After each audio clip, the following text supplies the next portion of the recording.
articles of impeachment in relation to the impeachment complaint against Vice President Sara Duterte. Secretary is directed to call the roll.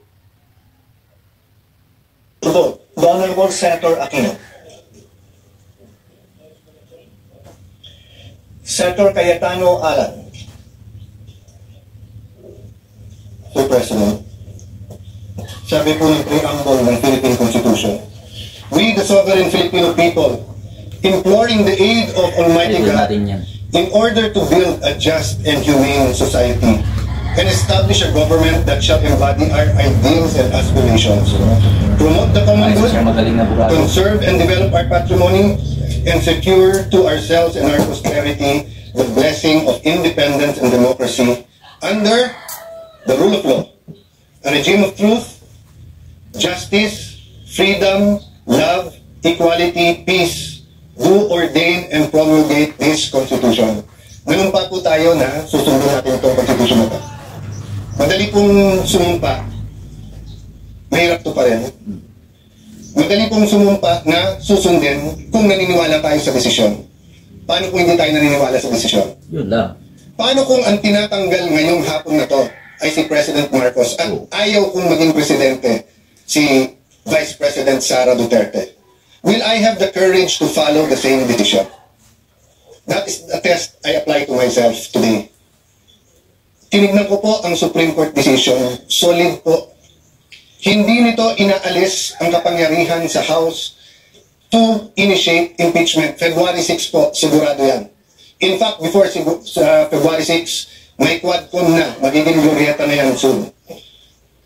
Tuloy-tuloy po yan, yung mga investigasyon na yan, kasi ganun ang politika sa Pilipinas. I hope yung sa baha, investigahan din. I hope yung sa corruption, sa smuggling, sa karami-rami nating utang, not only this administration, last administration, 10 administrations. We in this room are all for accountability. But tama yung Supreme Court sa tamang panahon, tamang proseso.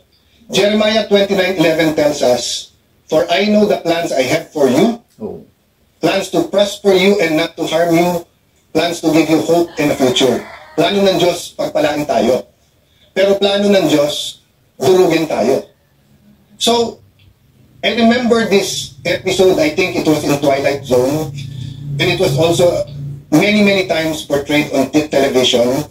What if nakilala mo si Hitler when he was 6 years old? Or when he was a baby, papatayin mo ba siya? I think even sa psychology or philosophy classes, tinatanong ito ng mga professors.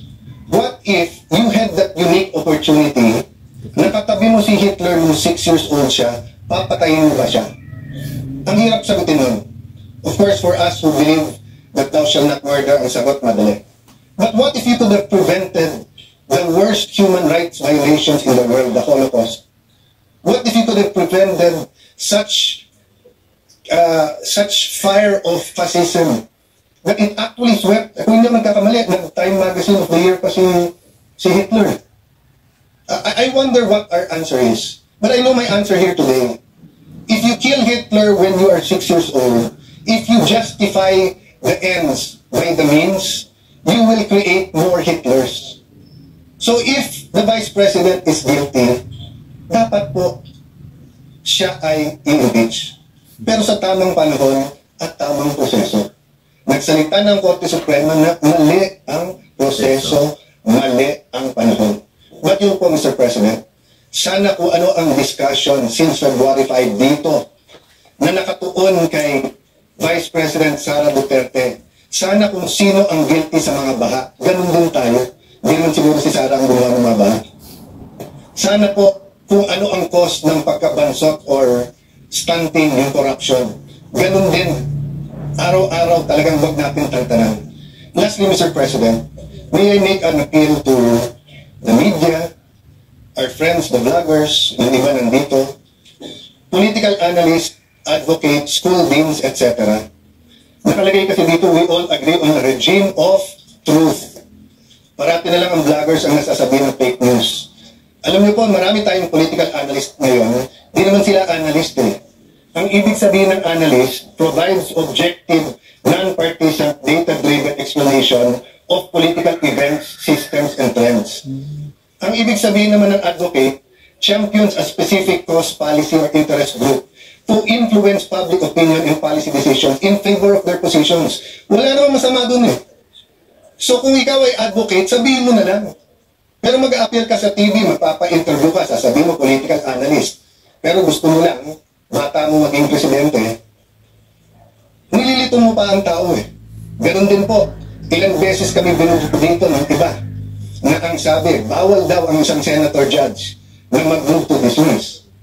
Pero sila din ngayon ang nagsasabi sa mga senator judge, mag-MR kayo sa Supreme Court. Saka kayo nakakita na hindi pwede mag-motion to dismiss. Judges dismisses cases because of no jurisdiction.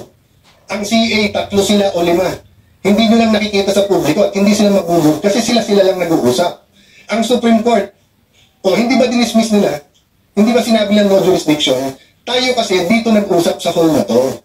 So natural, hindi naman pwedeng si Senator Batorni ay tumingin lang sa akin tapos maisip niya, dismiss. Walang manifestation dito na hindi sinasabi. My point, Mr. President, is that yung sinabi ni Mahatma Gandhi nangyayari na sa Pilipinas eh. Sabi ni Mahatma Gandhi, if it's an eye for an eye, the whole world will go blind. Let's make our stand. Ilang beses ko narinig dito sa hall na to, ang taong bayan, ang taong bayan, ang taong bayan. Eh, hindi ba naman lahat naman tayo halal ng taong bayan eh, di ba? Hindi ba pwedeng sabihin ko na lang, ang opinion ni Alan Cayetano, isa lang naman ako eh. Ang opinion ni Joel Villanueva, ang opinion ni Mocha Uson, isa lang naman siya. Pero yung sabihin ko sa inyo, guys, ang opinion ng civil society, ang opinion ng masa, ang opinion ng taong bayan, dapat makonvict. Are we not overstepping and are we not confusing rather than enlightening our political processes?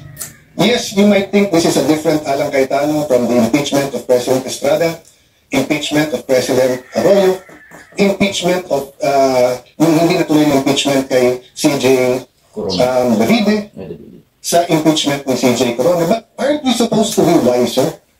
At hindi ba tama naman yung sinabi ng Supreme Court? Dapat may impeachment, pero hindi dapat gamitin ito ng magkalaban lang sa politika.